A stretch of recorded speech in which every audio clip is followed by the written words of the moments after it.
جو بنیادی election act تھا، 1976 کی بات ہو رہی ہے، 1923 کے اندر، 2023 کے اندر 1976 کا جو الیکشن ایکٹ تھا، اس میں الیکشن کمیشن ہی الیکشن کی تاریخ دینے کا پابند تھا. وہ کتنی لمبی تاریخ دیتا تھا اس کا انہوں نے ذکر نہیں کیا، اور انہوں نے کہا کہ ایک آمر، ایک ڈکٹیٹر، ایک پریزیڈنٹ جنرل ضیاء کی طرف اشارہ تھا. اس نے 1985 میں جو الیکشن ایکٹ بنایا، اس میں پریزیڈنٹ آف پاکستان کو الیکشن کی تاریخ دے دی گئی ہے. یہ سراسر ظلم ہے، ناانصافی ہے. الیکشن کمیشن کی آئینی جو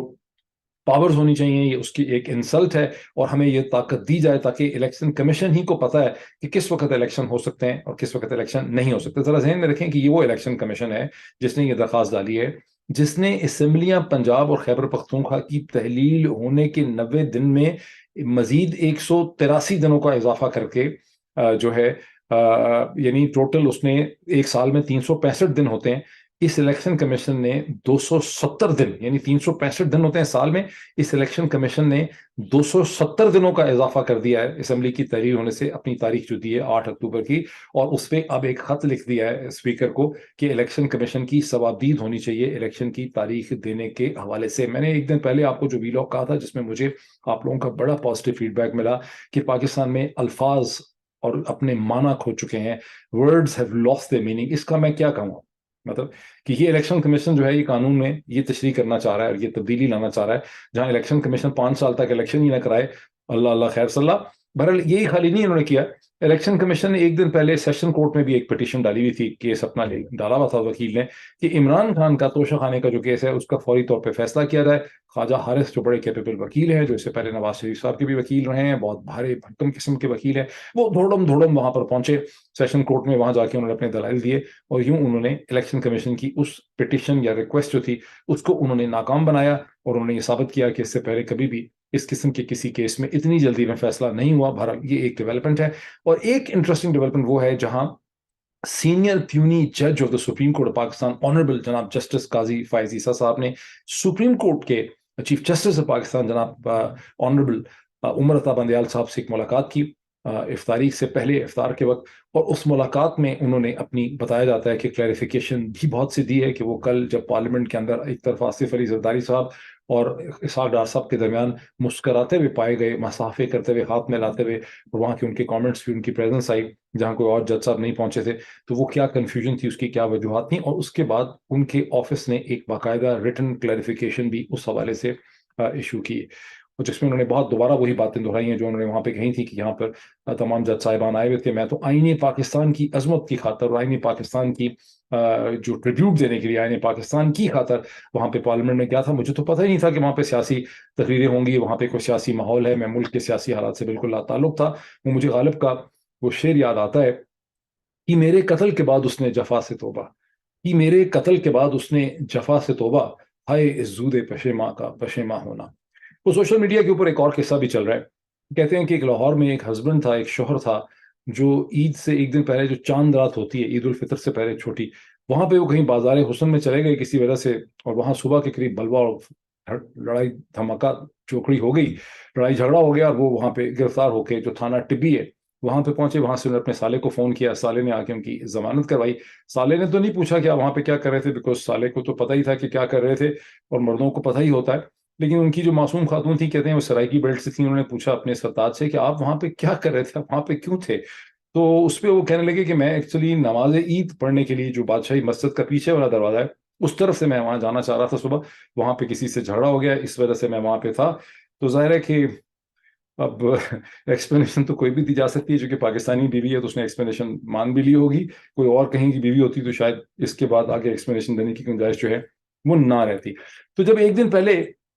قاضی فائز عیسیٰ صاحب کی میں نے ایک ایکسپلینیشن دی کہ انہوں نے جو ٹروتھ رکھا ہے نیشنل اسمبلی میں، جو انہوں نے وہاں بولا ہے، جو ہم سب نے سنا ہے، اس ٹروتھ پہ میں نے انالیسس کیا کہ یہ ٹروتھ ہمیں کتنا سچا لگ رہا ہے. تو مجھے کسی کا فیڈ بیک ملا، اس نے کہا کہ آپ نے یہ تو چلے ان کا انالیسس کر دیا، لیکن اس کی جو لارجر اسٹریٹجک ڈائمینشن ہے اس کو آپ نے ایکسپلین نہیں کیا. اور ان صاحب نے مجھے یہ کہا، آڈیو میسج بھیجا انہوں نے مجھے کہا کہ دیکھیے قاضی فائز عیسیٰ صاحب پہ بڑی مہربانی کی ہے اس حکومت نے، پی ایم ایل این نے، جب وہ ریویژن ڈاکٹر فاروق نسیم صاحب نے وہاں پہ داخل کی ہوئی تھی سپریم جوڈیشل کاؤنسل کے حوالے سے سپریم کورٹ کے لیے، اس کو انہوں نے وڈرا کر لیا. یہ پٹیشن اور یہ ریکویسٹ جو ہے وڈرا کرنے کی جو ریکویسٹ ہے جو عاصم رضی تارڑ صاحب نے بھیجی ہوئی ہے وہاں پہ گزشتہ برس سے،